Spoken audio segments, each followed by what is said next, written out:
Mən Abdullayeva Gülbədə Əlqismət qızı. Bir neçə müddət öncə mən sosial şəbəkələrlə müraciət etmişdim. Pərvin Abışova, bir də İfadə Cəfərzadə haqqında müsahibə vermişdim və eyni zamanda hüquq mühafizə orqanlarına müraciət etmişdim ki, mənim şəxsi şəkillərimlə, iç geyimdəki şəkillərimlə, mənim ailəmlə olan videolarımla bağlı məni dəfələrlə pullar alıb, şantaj ediblər və mən bununla bağlı hüquq mühafizə orqanlarına müraciət etdim. Və dünənlərim mənə məlum oldu ki, bunlar istintaq dövrünü bunlara 182.2 və 182.1 maddəsi ilə cinayət işi açılır. Deməli, hüquq mühafizə orqanlarından 182.2.1, 182.2.2 ilə cinayət işi açılır və dünənləri bunlar azadlığa buraxılıb istintaq dövrünü. Və bunlar hal-hazırda bu günlərim mən sosial şəbəkələrdən görürəm ki, səhv yalan məlumat verirlər ki, zərər çəkmişə 130.000 manatda təzminat ödənilib.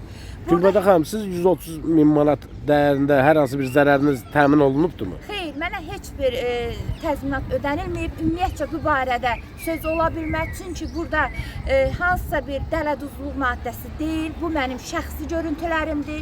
Şəxsi məlumatlarımla dəfələrlə məndən şantajla xarakterli məndən pul almalarıdır və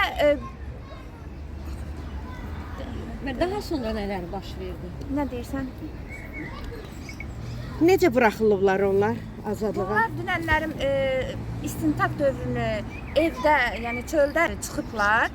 Mən də bunun üçün hüquq mühafizə orqanlarına müraciət edirəm. Çünki bunlar çıxar-çıxmaz dövlətin adından yalan xarakterli məlumatlar paylaşırlar, yalan məlumat verirlər məhkəmənin adından, prokurorluq orqanlarının adından, polis mühafizə orqanlarının adından yalan məlumatlar verirlər ki, güya 130.000 manat mənə təzminat ödənilib. Mən də buradan dövlətimə müraciət eləmək istəyirəm ki, mənim hansısa burada dələduzluq deyil, mənim malıma, mülkümə zərər vurmayıblar. Bunlar mənim şəxsi həyatıma toxunublar, bunlar mənim mənliyimə toxunublar. Dəfələrlə fərqli vaxtlarda məndən pul alıblar küllü miqdarda. Burada hansı 130.000 manatdan söhbət gedə bilər? Və həmçinin də bildirmək istəyirəm ki, özləri yox, başqalarının vasitəsilə xəbər göndərirlər ki, mənə hədə-qorxu xarakterli sözlər göndərirlər, şantaj edirlər. Mən buradan Azərbaycan Respublikasının prezidentimiz İlham Əliyevə müraciət edirəm. Bizim xanımımız Mehriban xanımına müraciət edirəm. Bir ana kimi sizdən müraciət edirəm. Hal-hazırda mənim həyatım təhlükədədir. Mən buradan Baş Prokuror Kamran müəllimə müraciət edirəm. Mən Daxili İşlər Nazirinə müraciət edirəm ki, mənim həyatım və mənim övladım, mən tənha anayam, mənim həyatım və mənim övladımın həyatı təhlükədədir. Bunlar başqa insanlarla mənə hal-hazırda hədə-qorxu sözlərlə bir neçə şəxslərdən eşidirəm ki, yəni bunu başına oynatacağıq, övladının başına oynatacağıq. Bu 3 ay istintaq dövrünü onu elə bir vəziyyətə gətirəcək ki, o it peşman olub gedib ərizəsini geri götürəcək. Mən müraciət edirəm. Ümumiyyətcə, niyə görə bu istintaq dövrü bunlar məni şantaj eləyərək bunlar məcburi saxlanılma olub bunlarda. Bunlar niyə azadlığa buraxılıb istintaq dövrü? Mən tələb eləyirəm, öz haqqımı tələb eləyirəm, dövlətimdən tələb eləyirəm. Mən buradan üz tuturam, yenə deyirəm, dövlətimə... Gülbədə xanım, sizə hansı təzyiq formasından istifadə edirlər? Bir neçə şəxslərdən xəbər göndərirlər, mənim oğlumla məni şantaj edirlər, mənim özümlə bağlı ki, iş yerimdəki hansı tərəfdə kamerası var, kamerası yoxdur.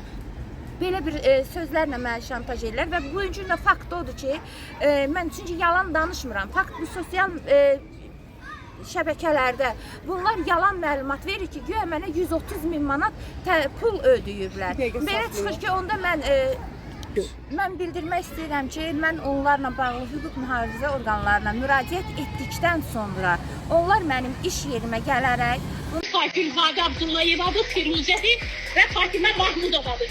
Biz çəkirik bir jurnalist olaraq xalqa cəmaata göstərik ki, bunların heç bir lisenziyası, heç bir təcili yoxdur. Biz də gedib polis idarəsinə şikayət edirlər. İndi kim şikayət edir, gəlsinlər desin. Bunun üçün mən şahidlərim də var, qonşularım da var. Bunlar mənim şərəf ləyaqətimi təhqir etdi ki, sən kimsən bizi polisə verirsən, sən kimi bizim arxamız var. Yəni məni öz iş yerində məni şantaj elədi. Həmin video görüntülərdə mən hüquq mühafizə orqanlarına təqdim etdim və bununla bağlı yenə də bu istintaq dövrünün bunlar çöldə olmağı məni çox narahat eləyir. Mən çox qorxuram. Çünki bunlar şantaj xarakterli hərəkətlərlə məşğuldurlar. Mənim dövlətimdən istədiyim o ki, İfadə Cəfərzadə Pərvin Abışova ilə bağlı qərarı ləğv eləsinlər. İstintaq dövrünü bunlar həbsxanada olmalarını tələb edirəm. Çünki mənim oğlum təhlükədədir, mənim özüm təhlükədəyim hal-hazırda. Mən çox qorxuram.